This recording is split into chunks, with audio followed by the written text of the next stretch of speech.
तो फर्जी बाबा और धर्म का अखाड़ा, इसी को लेकर के हमारी ये महा कवरेज लगातार चल रही है। आपको बता दें कि हमारे साथ 3 मेहमान यहाँ पर लगातार जुड़े हुए हैं, जिनसे हम समझने और बातचीत करने की कोशिश कर रहे हैं कि आखिरकार कैसे इन फर्जी बाबाओं पर नकेल लगाया जा सके। और इसको लेकर के एक बहुत अच्छी पहल जो है वो की गई है, जिसमें साधु संतों ने खुद इसको लेकर के ये पहल की है कि हम फर्जी बाबाओं की पहचान करेंगे, पहचान पत्र उन्हें दिया जाएगा, ताकि जो इमेज यहाँ पर खराब हो रही है, जो इसका दुरुपयोग किया जा रहा है इस वस्त्र का, जिसे बहुत ही सम्मान के साथ देखा जाता है, तो इसे हम रोक सके यहाँ पर। और चलिए, लगातार हमारे साथ यहाँ पर तीनों मेहमान जुड़े हुए हैं, एक बार फिर से उनका हम स्वागत कर लेते हैं। और यहाँ पर आचार्य जी आपके पास आते हैं, क्योंकि अगर ऐसी स्थिति हमेशा होती है, क्योंकि ये पहली बार नहीं है कि जब हाथरस की ये घटना हुई है और इतनी तादाद में जो श्रद्धालु हैं, जो भक्त हैं, वो चरणों की धूल लेने जाते हैं और इस तरह की घटना के शिकार होते हैं और मौत के काल में समा जाते हैं।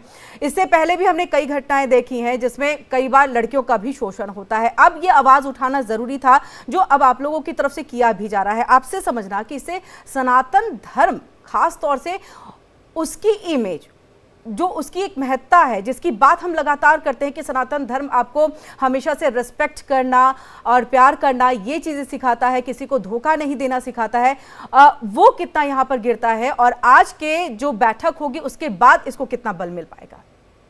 देखिए, सबसे पहले तो सनातन धर्म सनातन धर्म ही नहीं, जीवन जीने का एक तरीका है। बात मैं ही नहीं कह रहा हूं, ये सुप्रीम कोर्ट ने भी कहा। बिल्कुल ठीक है। सनातन धर्म एक बड़ा स्पष्ट शब्द कहता है कि परहित सरिस धर्म नहीं भाई, पर पीड़ा सम नहीं अधमाई। जिससे किसी के मुख पर प्रसन्नता आए वहां सनातन धर्म हो, ठीक है। और जिससे किसी के चेहरे पर पीड़ा पहुंच सके, जिससे किसी के मुख पर प्रसन्नता आए, वो सनातन धर्म है। और जिससे किसी के चेहरे पर पीड़ा पहुंचे, वो अधर्म है। तो ये सनातन धर्म से तो इस चीज को जोड़कर देखने की आवश्यकता ही नहीं। देखिए, और जो वस्त्रों की बात की, सबसे पहले मैं एक चीज को बड़ा क्लियरली कहना चाहता हूं। कुछ लोग अभी आपके कार्यक्रम में कुछ प्रवक्ता ने कहा कि कथा नहीं होनी चाहिए, या जो संत है वो एक कमरे में बैठ करके पूजा करता है। नहीं, ऐसा बिल्कुल भी नहीं है। कथा होनी चाहिए, सत्संग के माध्यम से ही दुनिया को जागृत किया जा सकता है। एक कमरे में आप स्वयं को जागृत कर रहे हैं, लेकिन शायद रामधारी दिनकर साहब का वो शब्द है कि वही पशु प्रवृत्ति है जो आप ही चरे, वही मनुष्य है जो मनुष्य के लिए मरे। तो संत वही है जो समाज को जागृत करने का प्रयास करे। तो ये बात बिल्कुल गलत है कि कथा नहीं होनी चाहिए, एक कमरे में तब करना चाहिए। तो कौन सही है कौन गलत है उसको पहचानने की आवश्यकता है।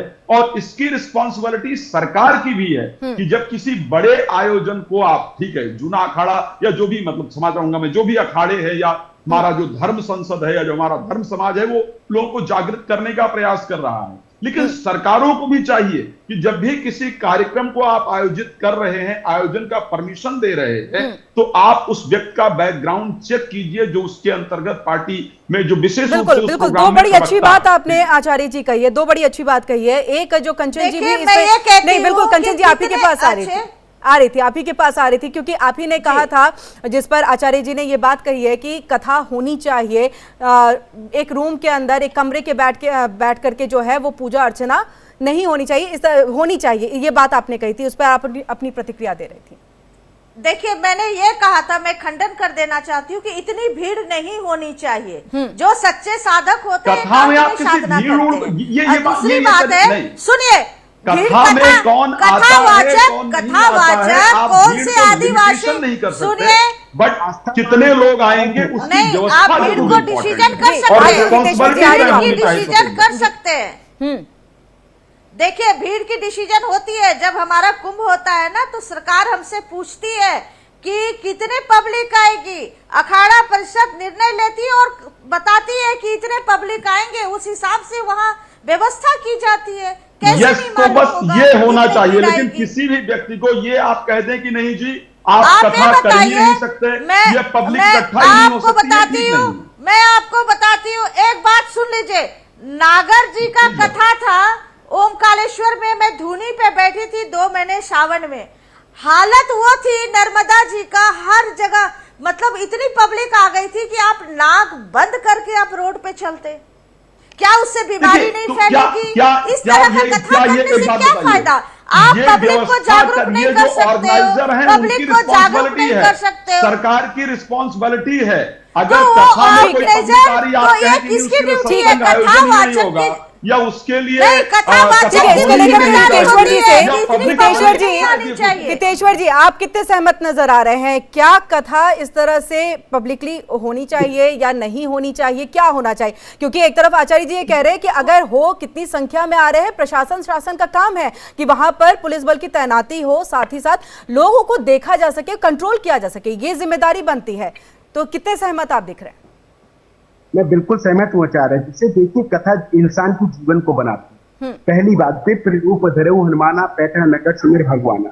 हमारी दो प्रकार की भक्ति होती है, एक सोई भक्ति, एक जागृत भक्ति।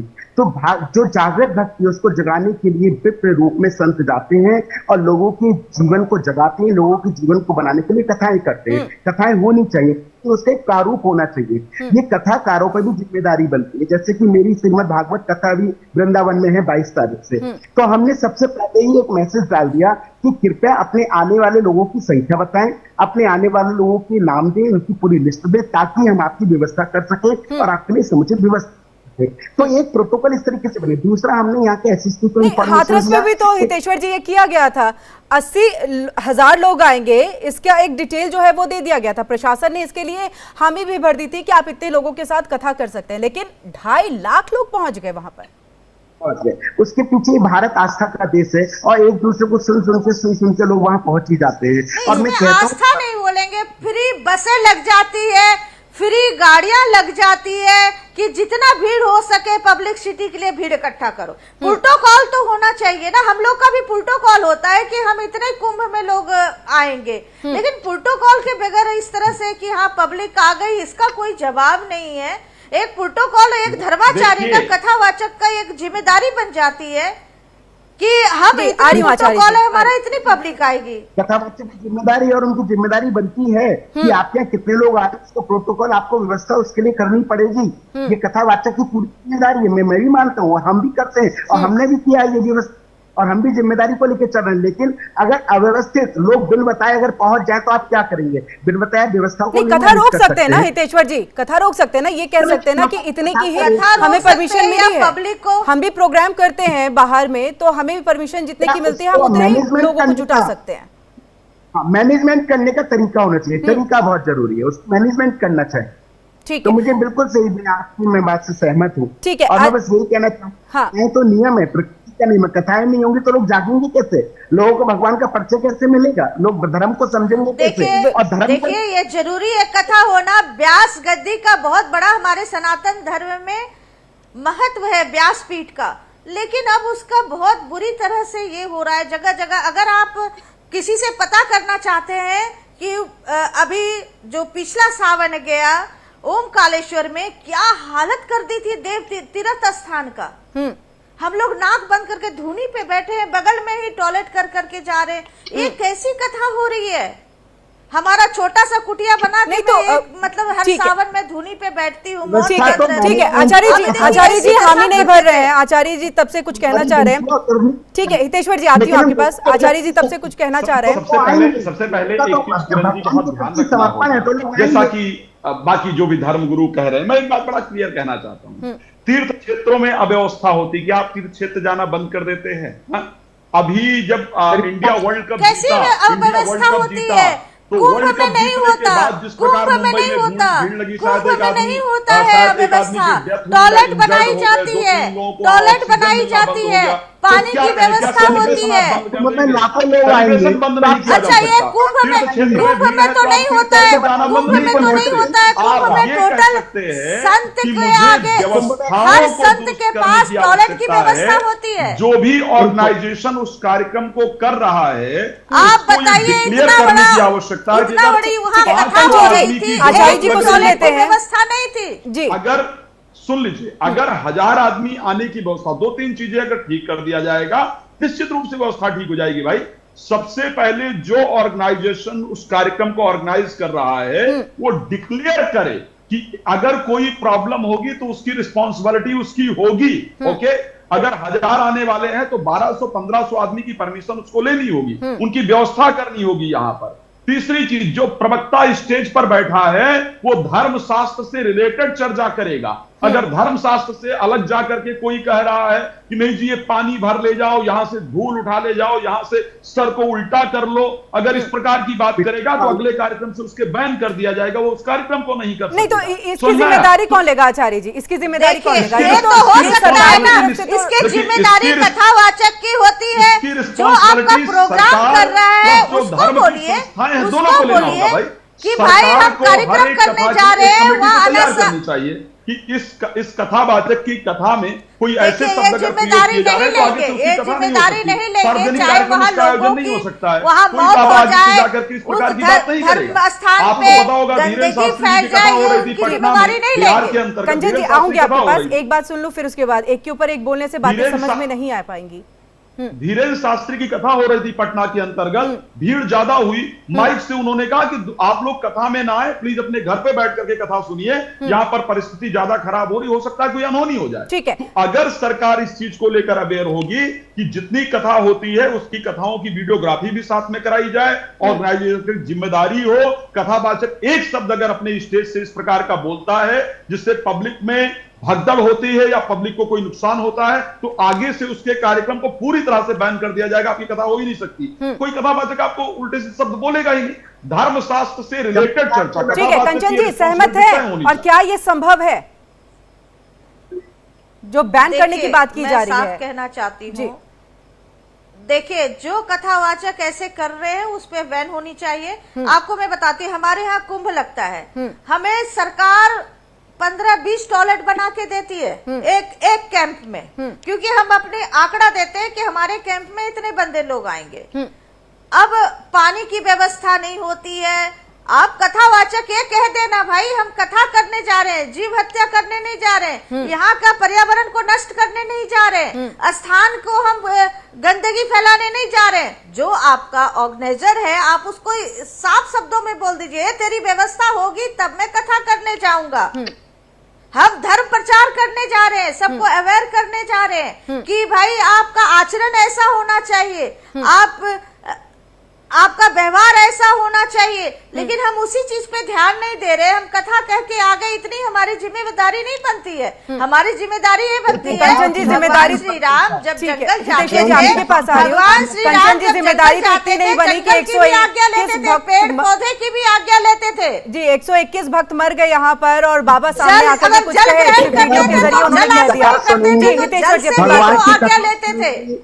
लोग भगवान की कथा सुनेंगे तो भगदड़ नहीं होगी, शांति से भगवान की कथा होगी, लेकिन जहाँ चमत्कार होगा वहीं पे घटनाएं होंगी। जो चमत्कार से लोगों को भ्रमित करते हैं, जो लोगों को अब जो भोले भाले लोग, जो वहां भोली भाली जनता थी हाथरस में, वो चमत्कार से भ्रमित किया गया था कि मेरे पैर की मिट्टी ले लो, घर में ले जाओ, सारे रोग खत्म हो जाएंगे। डॉक्टर मर गए क्या? अस्पताल खत्म हो गए क्या? नेचुरोपैथी खत्म हो गया? बहुत बड़ा अपराध है ये तो अपराध है। ये पर्चे बनाना ये क्या है? ये तो अपराध है। चमत्कार होता है, अब हम नहीं होता। अभी हम लोग सोशल मीडिया में देखते हैं कि लोगों को पाखंड से बचना पड़ेगा कि मेरे पैर की मिट्टी घर में ले जाओ, घर सही हो जाएगा, परेशानियां दूर चली जाएंगी। एक बात बताऊं, ऐसा हो सकता है नहीं हितेश्वर और ये जो ऐसे पाखंडी बाबा हैं जो पर्चे बना बना के लोगों को दे रहे हैं, ऐसे पाखंडी बाबाओं की पोल खुलनी चाहिए। चमत्कार कुछ नहीं, भक्ति और साधना, आस्था, ये भारत आस्था का देश है। को चमत्कार, जिसके पास चमत्कार है वो कौन है? वो पब्लिक में नहीं है, वो एकांत में है। बिल्कुल मैं बिल्कुल कंसर्न से सहमत हूं। चमत्कार प्रदर्शनी का मार्ग नहीं है, चमत्कार की हम प्रदर्शनी करें। ठीक है हितेश्वर जी, आप जो बात कह रहे हैं कि जो चमत्कार करते हैं या ये कहते हैं कि मेरी चरणों की धूल ले जाओ और घर की सारी समस्याएं जो है वो दूर हो जाएंगी, ये संभव नहीं होता है। तो क्या कथा के साथ साथ जब हम भगवान की कथा को कहते हैं, उनके जीवन परिचय को जो लोगों तक है वो पहुंचाते हैं, तो क्या इस बीच में हमें आखिर में आते आते इस पे भी एक लोगों को जागरूक करने की जरूरत है, एक कथा के तौर पर उनकी भी बातों को रखने की जरूरत है कि आप इस तरह से अपने आप को या माइंड वॉश अगर कोई कर रहा है तो आप ऐसे उससे बच सकते हैं। क्या ये संभव है? क्योंकि जिम्मेदारी आप लोग ही ले सकते हैं, आपको कई लोग फॉलो करते हैं, आपके कई भक्तजन हैं और आपकी बातों को सुनते हैं, तो ये आप सबकी भी जिम्मेदारी होती है कि आप अपनी बातों में इन बातों को भी इंक्लूड अगर करते हैं तो शायद जो भोले भाले लोग हैं वो इस तरह के झांसे में नहीं आएंगे। तो क्या ये भी संभव है? ये भी हम जानना चाहेंगे आपसे, हितेश्वर जी। बिल्कुल बिल्कुल बिल्कुल संभव है, बिल्कुल बिल्कुल संभव है। ये संत पे डिपेंड करता है कि मैं अपने जो मेरे भक्तगण है, जो मेरी कथा सुनने आ रहे हैं, उनको किसी प्रकार की परेशानी और किसी बात के भ्रम में ना पहुंचे। हमारे भारत आस्था का देश, लोगों में बताइए, मैं आपको बताना चाहता हूँ, आज अगर हमारे पास हम ये कहें कि खाटू श्याम बाबा के पास जाएंगे तो आपकी मनोकामना पूर्ण होगी, तो खाटू श्याम बाबा भीड़ एकदम टूट के पड़ेगी। कोई ये कह दे कि साईं बाबा के पास जाओ आपकी मनोकामना, तो लोग साईं बाबा के पास जाएंगे। लोग कहेंगे बांके बिहारी जी के मंदिर और यहाँ मनो, तो लोग आस्था के प्रति जाते हैं और जाना भी चाहिए। ये नहीं है आप बिल्कुल भूत भवनदार बन जाओ, बिल्कुल आप अपने विश्वास, कहते हैं एक साधे सब सधे, सब साधे सब जाए। एक पे विश्वास करो, कृष्ण पे विश्वास करो, भगवान पे विश्वास करो, एक पे विश्वास करो। अगर आप एक पे विश्वास करेंगे तो सारी शक्तियां आपके आसपास रहेंगी, आपसे दूर नहीं जाएंगी, और वही विश्वास आपको बहुत आगे ले जाएगा। जैसे आप एंकर महोदय, आपको अपने माता पिता पे विश्वास होगा तभी आप इतनी पढ़ लिख के एंकर बनी है, तभी आप इतनी बड़ी पोस्ट तक पहुंची है। तो विश्वास होना बहुत जरूरी है।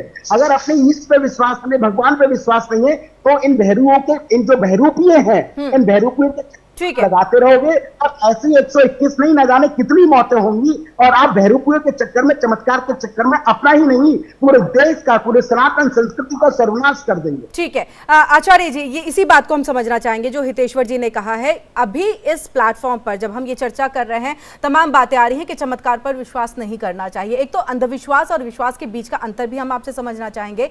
इन सबके बीच में जिस तरह से हम अपने एजुकेशन में, पढ़ाई के दौरान जो है कई ऐसी चीजें होती है जिसको इंक्लूड करते हैं, जो प्रैक्टिकल लाइफ में बहुत इंपॉर्टेंट होती है, जैसे बच्चों को जानना और समझना चाहिए, गुड टच, बैड टच, बहुत सारी चीजें होती हैं, मैं एग्जांपल के तौर पे कह रही हूं। तो क्या कथा में भी, जो सवाल हितेश्वर जी से था, क्या कथा में भी आखिर में आते आते विश्वास, अंधविश्वास पे भी एक चर्चा होनी चाहिए, एक बात होनी चाहिए धर्मगुरुओं की तरफ से? यस, जो आपने बिल्कुल बात कहा कि जिस प्रकार हम स्कूल में एजुकेशन देते हैं, मैं उसी पर आ रहा हूं। श्री रामचरितमानस में गोस्वामी जी ने एक शब्द कहा कि मात पिता बालकन बोलावे, उदर भरें सो गुर सिखावे।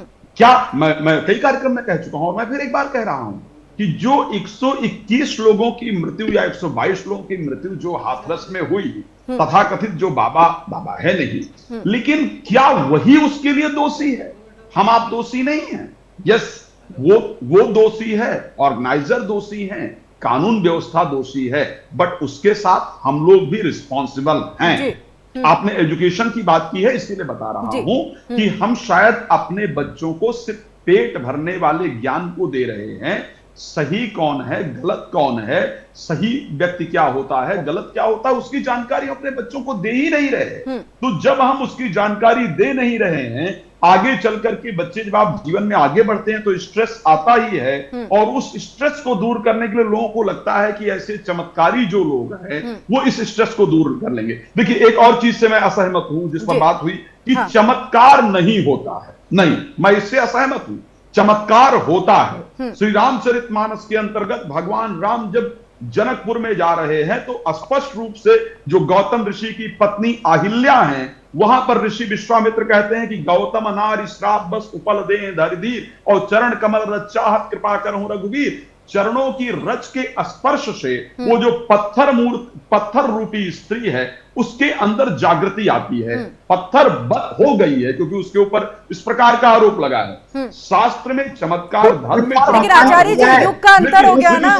सुनिए मैं आ रहा हूं, चाहिए। लेकिन जो चमत्कार करता है वो कहता नहीं कि मैं चमत्कार करता हूं, इस बात को ध्यान रखिएगा। जो चमत्कार करता है वो कहता नहीं कि मैं चमत्कार करता हूं।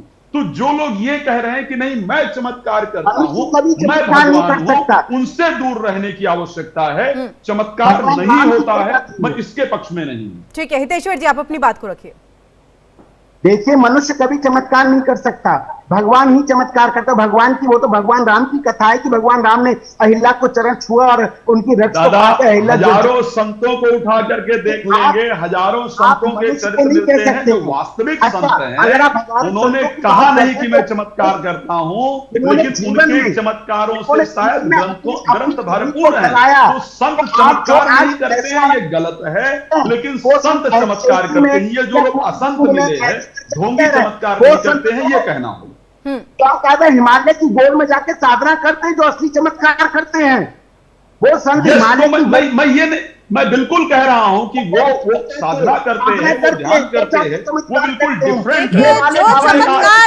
चमत्कार शब्द वो बोलते ही नहीं है, वो गौण रहते हैं, जिसके अंदर वास्तविक शक्ति है, वो साइलेंट रहते हैं, वो सोशल मीडिया में आके चमत्कार करता हूँ। ऐसे कंचन जी, आचार्य जी ने किसी बात को कहा है कि चमत्कार जो करते हैं वो कहते नहीं है। जो मनुष्य खुद कहता है मैं चमत्कार करता हूँ, वो चमत्कार नहीं करते, उनसे बच के रहना चाहिए। आचार्य जी ने भी इसी बात को रखा है। कंचन जी, आपसे ही समझना चाहेंगे, क्योंकि आज एक बहुत बड़ी ये बैठक होने जा रही है, क्या यहाँ पर, क्योंकि 13 इसमें परिषद होंगे, अखाड़ा परिषद होंगे, एक मत बन पाएगा? मतलब 13 अखाड़ा परिषद है जी, तो ये एक मत जो बनना बहुत जरूरी है। मत बनेंगे जहां ऐसी बातें होती हैं। देखिए, जब ऐसी बातें आती है, जब ऐसी परिस्थिति बनती है, सबका एक मत होता है। तो क्या नॉर्म्स ऐसा होना चाहिए समाज? क्या नॉर्म्स होने चाहिए आपके हिसाब से? जो एक परिवार, माफ कीजिएगा, पहचान पत्र जो बनेगा, नॉर्म्स क्या होंगे? देखिए, अनाउंस ये होगा कि जो अखाड़े के साधु महात्मा हैं, जो वाकई परंपरा में, गुरु परंपरा में है, या व्यासपीठ पे बैठे हुए हैं, अच्छे कार्य कर रहे हैं, अच्छी कथा कर रहे हैं, तो उनको लेकर निर्णय लिया जाएगा। कोई कह रहे हम चमत्कार कर रहे हैं, कोई कह रहे हमारे चरणों का रज ले लो, तो उनपे प्रतिबंध लगेगी, और लगनी भी चाहिए। कोई माता बन के झूम रही है, कोई बोल रही है स्वयं अपने आप को माँ बोल रही है, इस पे प्रतिबंध बिल्कुल लगनी चाहिए। आप देखिए, बहुत सारे ऐसे सोशल मीडिया में देखिएगा, वो खुद अपने आप को देवी बता रही हैं। तो ऐसे साधु संतों से जो है वो बच करके रहने की आवश्यकता है। ऐसे जी, तो पहले उनके बिल्कुल ऐसे लोगों पे प्रतिबंध नहीं लगेगा तो भोली भाली पब्लिक हमारी ठीक है, बिल्कुल ठगी जा वक्त रही की है। कमी है। हितेश्वर जी, हम आपसे यहाँ पर इस पूरे प्रोग्राम में जो है आखिरी कमेंट्स वो चाहेंगे कि आप क्या कहना चाहते हैं आज के खास तौर से जो बैठक होगी उसको लेकर के। देखिए, अखाड़ा परिषद जो भी निर्णय लेगा बिल्कुल सही निर्णय लेगा, और मुझे इतना पता, बस चाहता हूँ कि एक ढोंगी और सही संत की पहचान सही तरीके से हो। क्या वो गुरु परंपरा साथ नहीं आता है, उसे धर्म या वेदों का ज्ञान है या नहीं है, कृपया ये सारी जानकारी पूरी उसकी हिस्ट्री सोचकर ये बनाना चाहिए। दूसरी बात मैं बनाना चाहता हूँ, चमत्कारी बाबाओं के चक्कर में बचो। इन बाबाओं में पड़ा, अभी मैं हरियाणा गया था, मैंने देखा एक लड़का काले रंग की ड्रेस पहन के, लहंगा पहन के, और माथे पे चंदन वंदन लगा के और ऐसे बाल झुमा के बोला मैं तो राधा बन गया, राधा बन गया। और उसके इर्द गिर्द मैं बताना चाहूंगा, मेरी यात्रा थी, मैंने देखा उसके इर्द गिर्द कम से कम 500-600 लोग थे। तो वो कौन थे? वो तो उसकी बातों में आके भ्रमित हो गए। क्या राधा तक तो राधा है, राधा तो राधा है, राधा शक्ति किसके अंदर आ सकती है? कौन देवताओं की शक्ति अपने अंदर? की कमी है। आचार्य जी, कोई भी आप कुछ कहना चाहेंगे? देखिए, सबसे पहले एक चीज ध्यान रखना होगा किरण जी, जो सबसे इंपॉर्टेंट है कि जो भी व्यक्ति उसका कोई भी व्यक्ति ऐसे पीला कपड़ा पहन करके, ऐसे अपने आप को चंदन लगा करके, या किसी भी प्रकार की ड्रेस में आकर के इस प्रकार बाबा बन जाए या भीड़ इकट्ठी करने लगे, ये पॉसिबल नहीं। इसका सबको बहिष्कार करना चाहिए, समाज को बहिष्कार करना चाहिए, संतों को बहिष्कार करना चाहिए, कानून को देखना चाहिए इसकी हिस्ट्री क्या है, फिर ऐसे इजाजत देना। जी, बहुत बहुत शुक्रिया आप तीनों का ही हमारे साथ इस महा कवरेज में जुड़ने के लिए।